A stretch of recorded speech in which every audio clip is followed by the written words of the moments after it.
I'm going to bring Faraway Downs back to life. You don't know what you're talking about. Running a station? Mr. Drover, I am as capable as any man. You can't be serious. Baz Luhrmann's epic new film, Australia, stars Nicole Kidman and Hugh Jackman, two of the biggest names in showbiz. The movie's filled with action shots in Australia's Northern Territory and the neighbouring state of Western Australia. And naturally, a film of this scale takes in a lot of locations and takes a long time to shoot. So just where did Nicole, Hugh and Baz hang out during the making of the film? Well, let's find out. First stop on the showbiz trail is this place. This is the Roma Bar in Darwin's Kavanagh Street. It was here that Nicole and her husband Keith Urban would stop and sup coffees in between takes. Well, they did once anyway. Who knows? Nicole may have used this very cup. Sadly, we'll never know if Nicole actually used that cup, but we do know that she used a whip in the film, and the man who designed it can be found down the road at Darwin's Mindle Beach Sunset Markets.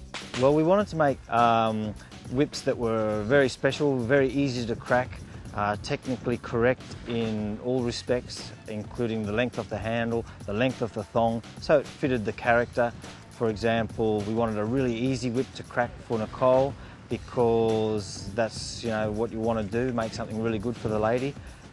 Hugh Jackman is 6'5", so we wanted to make a slightly longer handle and a nice 7-foot whip for him. And yeah, that was how it all went. Film sets come in all different shapes and sizes. Imagine this, covered with hundreds of cattle being driven by actors on horseback in period costume. But fortunately, you don't have to be a film star to visit this set.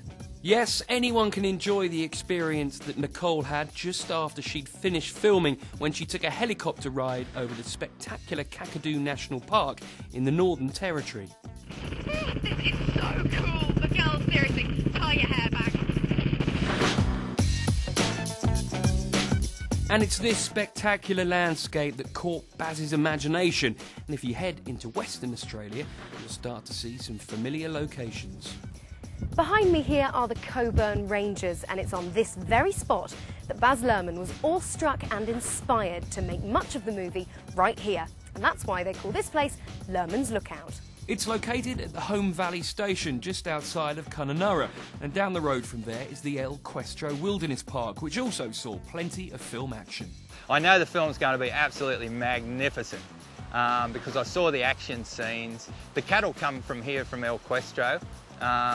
The drought scenes were all done here on El Questro, and they were the scenes that probably interested me the most anyway, were those scenes with the cattle and how it was all put together. And it was amazing. It's going to be an amazing movie.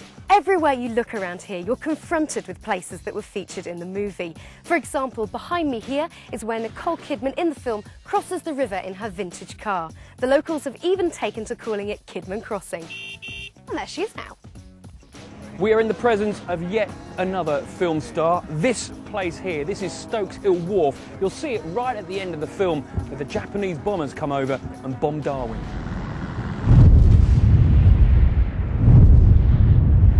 It was filmed predominantly down at Stokes Hill Wharf, the scene of the most impact during the Second World War, and particularly the Darwin bombings. Created quite a stir. Everyone was keen. We all wanted to see Nicole and Hugh and see them wander around town. For all of us, it was great. It was the best thing that happened to Darwin for many years, the actual filming of the movie. You know, everyone got a little bit out of it, and all the locals got to see what goes on out there in Hollywood. Back to Kununurra now. Many of the cast members stayed around here during the filming.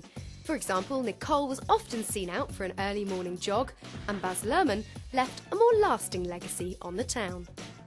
Yes, Baz didn't only rent a house here. Whilst he was in town, he planted a tree here in the Celebrity Tree Park. Other stars that have done the same include Rolf Harris and Princess Anne, but we know this one's Baz's because some cheeky film fan has made off with the plaque. We did invite Nicole Kidman and Hugh Jackman to plant a tree, but unfortunately they couldn't make it. So Baz Luhrmann came with an Aboriginal person that was in the movie, David Numajara, to actually plant the tree and explain a little bit to the community about what the movie was all about and why they picked this part of the world to have their movie. And so, our frolic along the fame-filled freeway has finally finished, And sadly, neither of us got to see Nicole, but there is no doubt that we did see some of the stardust that she left behind. Hugh? Jackman? Is that you?